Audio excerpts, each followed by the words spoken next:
أكبر الله أكبر الله أكبر الله أكبر الله أكبر الله أكبر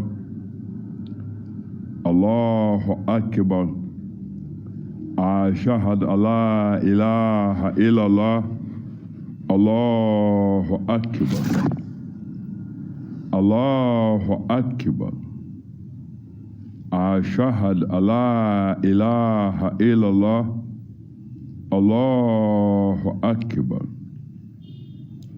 الله أكبر أشهد أن لا إله إلا الله الله أكبر الله أكبر أشهد أن لا إله إلا الله الله أكبر الله أكبر أكبر أحد أكبر أشهد أن لا إله إلا الله الله أكبر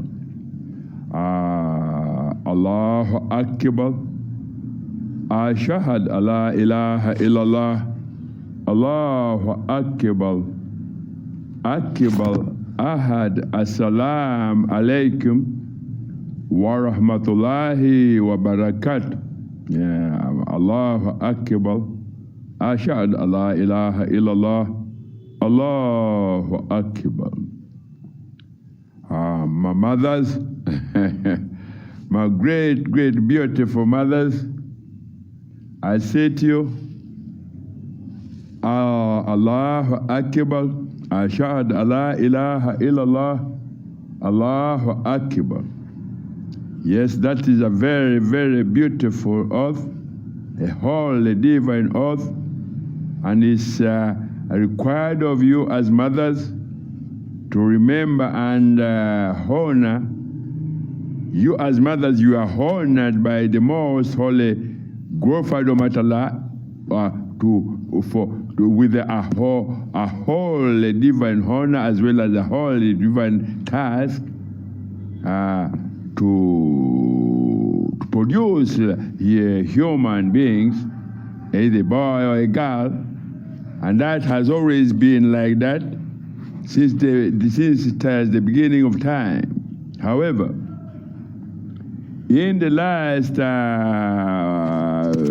in my last communication to the human race, I did put on the table the Magna Carta. But today, before we continue with the Magna Carta, I want to look at the other world of what men have been up to. What men did really do that really made every other living, whatever, creations, to question the integrity of what men had become on this planet. Yes, my message is to mothers, because if I don't tell you mothers, you are the one who are responsible to carry a womb and this and that, breastfeed, and when the children are either soiled, you urinate against them, sometimes you clean them. It's you who do the cleaning. So that way, it is very important that you look at what we call the 11th centuries, and you look at every aspect of activities in your societies, as well as activities in your societies towards the environment, as well as other living creations on the mother planet Earth. Because in the last 11 centuries, we saw that men had totally neglected their celestial obligation to peace, to assalam, peace and peace and tranquility. Where men engaged in every ugliness of what we call bloodshed. That includes that which is either by weapons of mass destruction or weapons of assault and so on and so on. And then in that very structure of ugliness of bloodshed, there was what we call, which is kind of medical. It was used on a medical kind of platform. Men could use what we call medical platforms, whatever, institutions of or medical, whatever, to use them as to apply another ugly desecration of the dignities and dignities of the human race, as well as the desecration of every genetics, every beautiful genetics of what used to be the human being. So that way, I'm trying to summarize so that men and women, you get to look at your image in the mirror. When you look in the mirror, after watching the video or whatever, question who you are and where have you been all those years when men took you to war. First World War, Second World War. If it wasn't war on the whatever in the fields of in the wheat fields of either Holland or German or Africa or anywhere in the jungle, it could be war either in your what you call your business.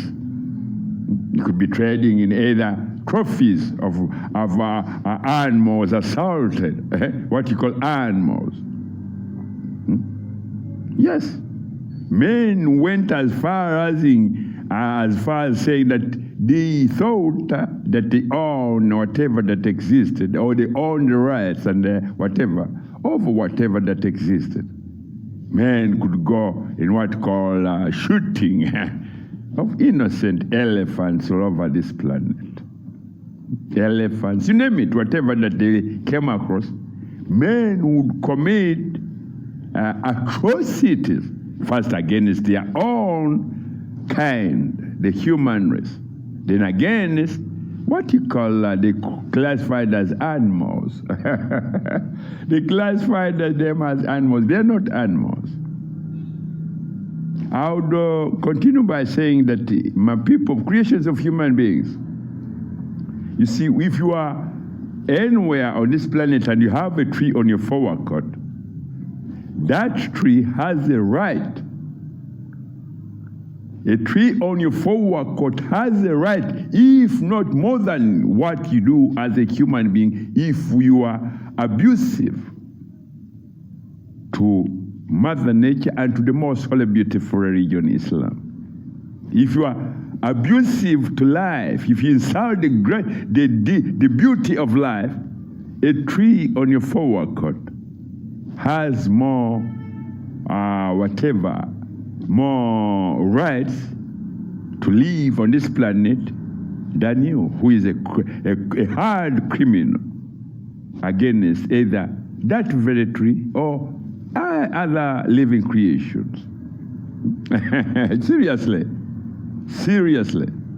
Because men, we are looking at the 11th centuries, whereby we saw that men, even involved in what we call culling of animals, what they classified as animals.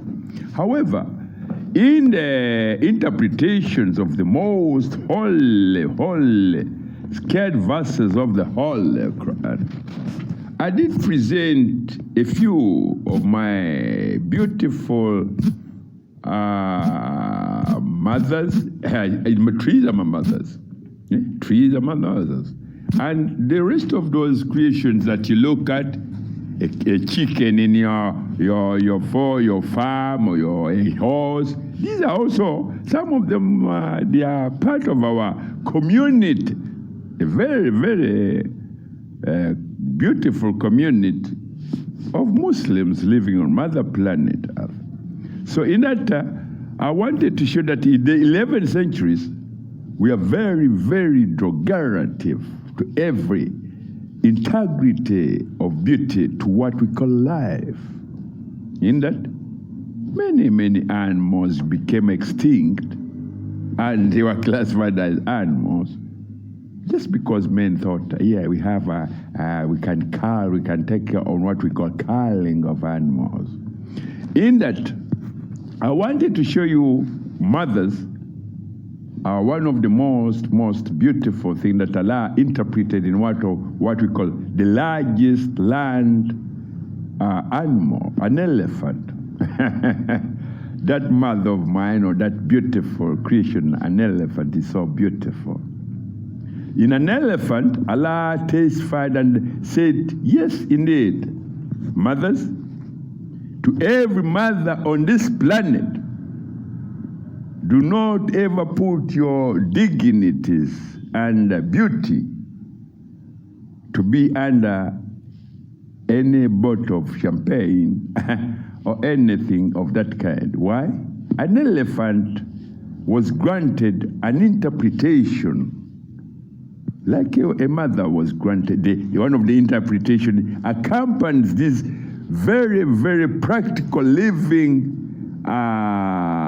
visual interpretations of the most scared eyes of the Holy Quran. In that, Allah said to the elephant, yes, you are the largest land living animal that lives on land. And yet, yes, tell every mother on this planet, every female creation, that it's a celestial obligation and a celestial decree from Allah that women, you dress very, very modestly and cover your head. Cover your head that the sunlight, what you call sunlight, does not cause you to become mad as if you've been drinking a ton of alcohol. Why? Because the skin on the skull of a woman's head is where all the beauty of life enters through to make the woman very beautiful and very able. But if you leave it open to the rays, that gravity, electrical or metallic, whatever, those gravity metallic elements, if they touch that skin while you leave it open, then those metallic gravity elements can make you become either mad or unable to control each and every sense and unable to use your brain as it should be, to be used as a reasoning with articulation to a reasoning accountability in whatever you do. So with it, an elephant has the largest ear, I think, upon all living animals, but that's not ears. That's what we call a hijab. Allahu Akbar, la ilaha illallah, Allahu Akbar. An elephant is dressed in what we call a hijab.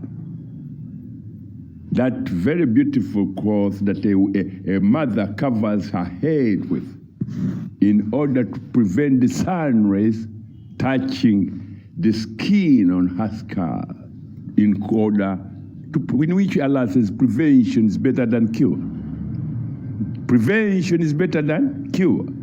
So dress in a very, very modest way so that you avoid causing every one of your what you call either brain cancer, or so many things can happen when these gravity metallic elements enter a human body.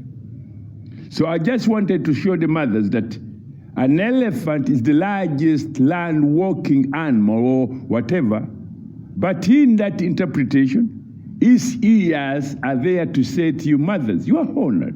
You are as huge as me as an elephant. And with my ears, I always remind you that dress and cover your head so that your brain and your integrity are protected from abuse from